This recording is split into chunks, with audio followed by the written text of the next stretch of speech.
राष्ट्रीय राजधानी राज्य क्षेत्र शासन अधिनियम 1991 के अधिनियम का और संशोधन करने वाले विधेयक पर विचार किया जाए। माननीय महोदय, जब इसको संसद के सामने मेरे साथी नित्यानंद जी ने पेश किया तब थोड़ा शोर शराबा भी हुआ।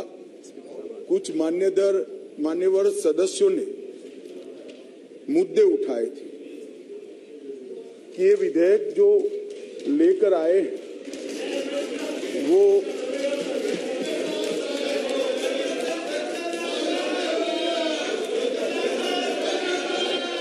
ऐसे ही सदन चलाओ तो अच्छा लगता है। लाने का अधिकार नहीं है। संविधान के तहत संसद की कॉम्पिटेंसी पर भी सवाल उठाए गए हैं और दूसरा ये मुद्दा उठाया गया कि विधेयक जो लेकर मैं इस सदन के सामने उपस्थित हुआ हूं वो विधेयक सुप्रीम कोर्ट के जजमेंट के भावनाओं के विरुद्ध है। मान्यवर, सबसे पहले मैं यह दोनों चीजों का बहुत डिटेल जवाब देना चाहता हूं क्योंकि उस वक्त जब मैं खड़ा हुआ विपक्ष का मूड सुनने का नहीं था, आज कुछ अच्छा भी मूड दिखता है। तो मान्यवर, जब तक कॉम्पिटेंसी का सवाल है,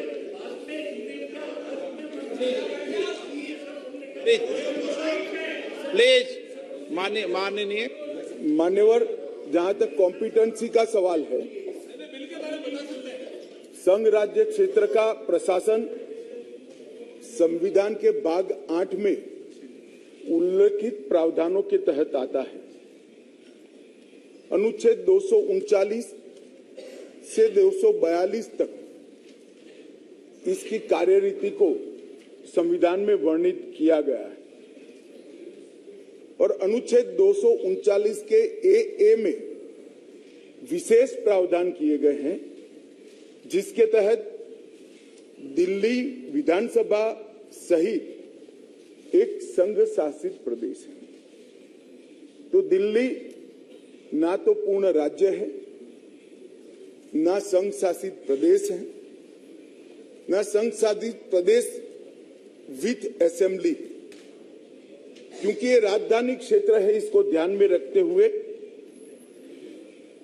239A में इसका एक विशेष प्रावधान संविधान के तहत किया गया है।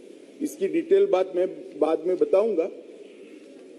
अब कहा कि भारत सरकार को इसके बारे में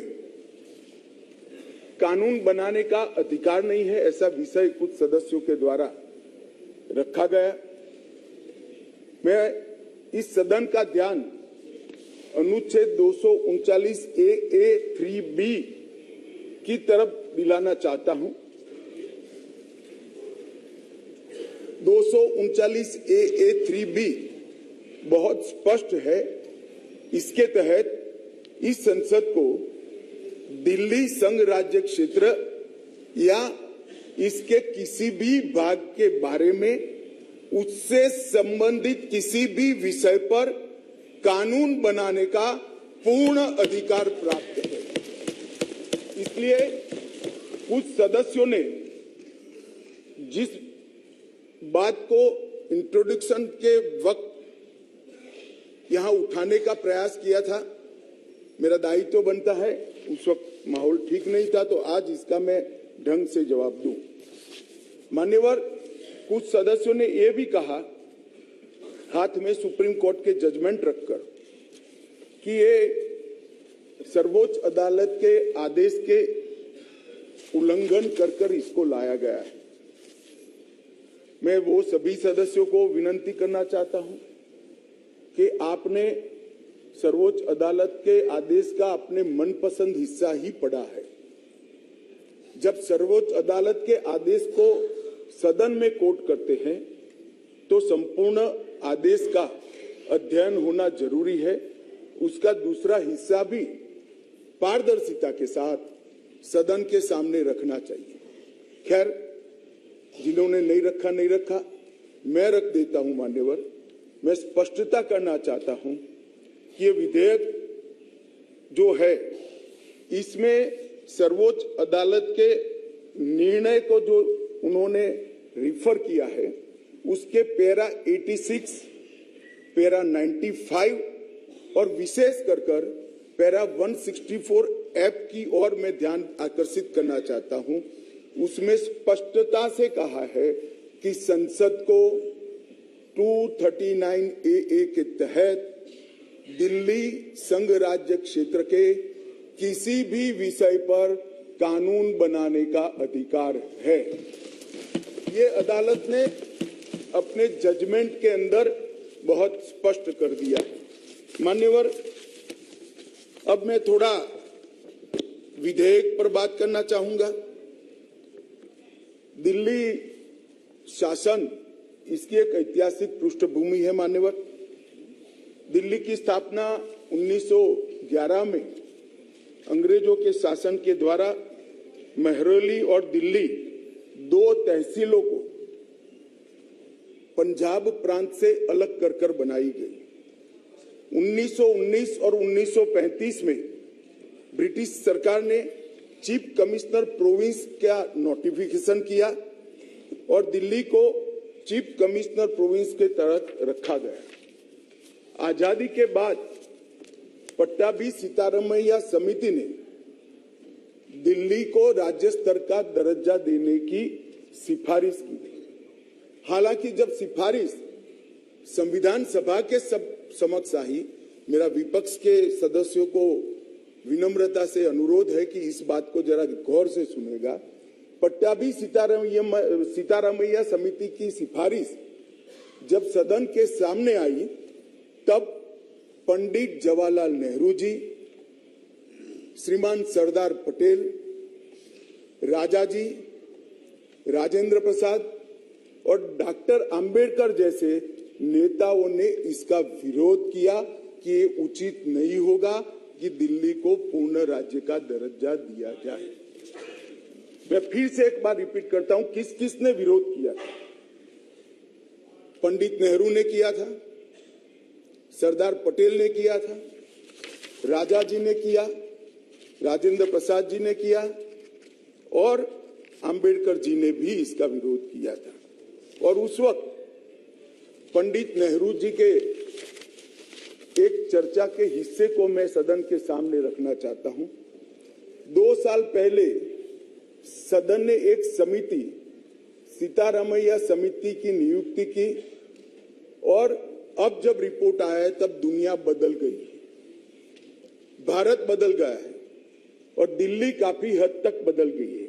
इसलिए दिल्ली में हुए इन परिवर्तनों की परवाह किए बगैर उस समिति की सिफारिशों को स्वीकार नहीं कर सकते और स्वीकार करना वास्तविकता से पूरी तरह मुंह मोड़ लेना होगा। एक समय तो नेहरू जी ने संविधान सभा के सदस्यों को यहां तक कहा कि चूंकि नई दिल्ली में 3/4 संपत्ति केंद्र सरकार की है, इसलिए तर्कसंगत यही होगा कि इसको केंद्र के अधीन रखा जाए। बाद में जब अंबेडकर जी ने समापन किया, तब उन्होंने कहा, जहां तक दिल्ली का सवाल है, हमें ऐसा लगता है कि भारत की राजधानी के रूप में शायद ही किसी स्थानीय प्रशासन को मुक्त अधिकार यहां दिए जा सकते हैं। संयुक्त राज्य अमेरिका और ऑस्ट्रेलिया में जो राजधानी के क्षेत्र है, इसकी मिसाल भी उन्होंने वहां दी और उन्होंने कहा कि इसके लिए एक अलग व्यवस्था करनी चाहिए और संविधान सभा में इस पर जोड़ना चाहिए। खैर, मैं इसलिए कहता हूं कि आप जिस चीज का विरोध कर रहे हैं, ये सिफारिश किसकी थी ये आपको मालूम होना चाहिए। ये पंडित नेहरू की सिफारिश थी। मान्यवर, मैं उसके बाद में 1991 में सी स्टेट एक्ट के द्वारा दिल्ली को विधानसभा दी गई, परंतु 56 में राज्य पुनर्गठन आयोग की सिफारिशों पर दिल्ली की विधानसभा हटाकर उसको संघ राज्य घोषित किया गया। लगभग 3 दशक तक ये व्यवस्था चलती रही।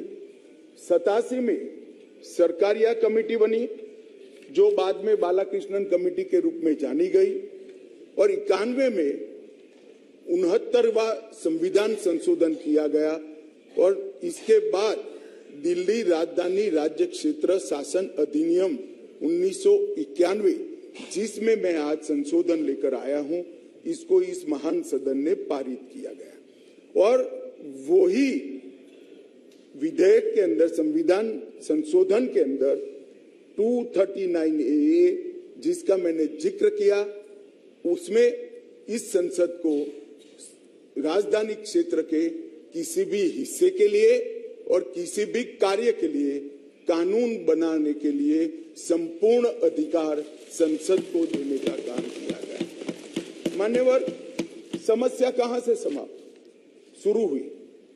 1993 से व्यवस्था चली आ रही थी।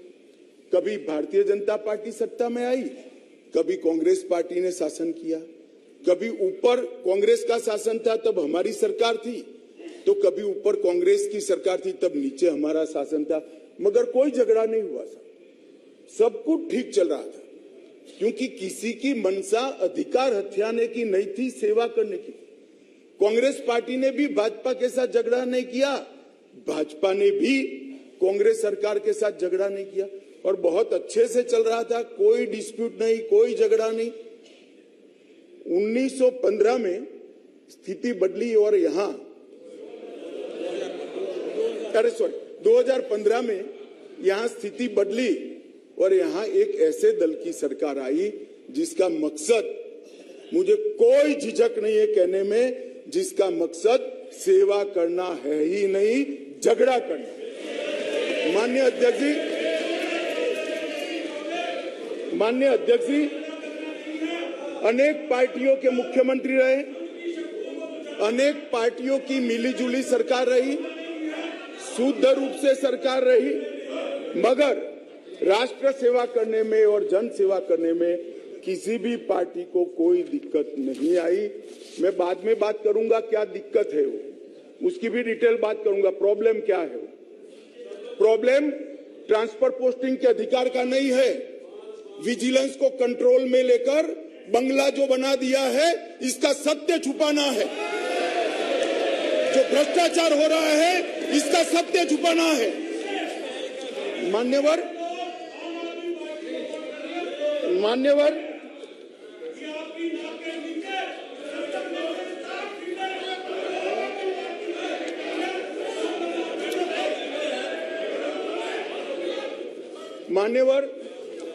उसके बाद में 15 में अचानक ही दिल्ली राज्य सरकार ने एक विषय सर्कुलर निकाला, जिसमें उन्होंने ट्रांसफर पोस्टिंग के अधिकार अपने हाथ में लिए। केंद्र सरकार ने एक नोटिफिकेशन निकाला, उसको हाईकोर्ट में चैलेंज किया गया। हाईकोर्ट का फैसला केंद्र सरकार के पक्ष में आया, इसको सुप्रीम कोर्ट में चैलेंज कर दिया गया, उसमें खंडित जनादेश आया, फिर संविधान पीठ बनी। संविधान पीठ ने कुछ फैसले कर नीचे फिर से 2 जजों की बेंच को दिया, उसमें भी सहमति नहीं बन पाई, और फिर से संविधान पीठ बनी जिसने अभी फैसला दिया। मान्यवर, वो जो इंटरप्रिटेशन है, वो इंटरप्रिटेशन उन्होंने कानूनी और मॉरल दृष्टि से नहीं किया। उन्होंने इंटरप्रिटेशन कानून की स्थितियों का करते हुए ये कहा है कि फिर भी दिल्ली देश की संसद को और भारत सरकार को दिल्ली संघ राज्य क्षेत्र के लिए हर प्रकार का कानून बनाने का अधिकार है। वो अधिकार का उपयोग कर एक वटहुकम, एक नोटिफिकेशन निकाला गया, और वो नोटिफिकेशन इसलिए निकालना पड़ा कि संसद उस वक्त काम नहीं कर रही, मतलब संसद बैठी नहीं थी, बैठकें चल नहीं रही, तो नोटिफिकेशन निकला और संसद सत्र के अनुपस्थिति में जो नोटिफिकेशन निकला, इसको मैं यहाँ लेकर आया हूँ, जो आज सदन के चर्चा के लिए मैंने आप सबके सामने रखा है। मेरा सभी पक्ष के सदस्यों से विनती है कि चुनाव जीतने के लिए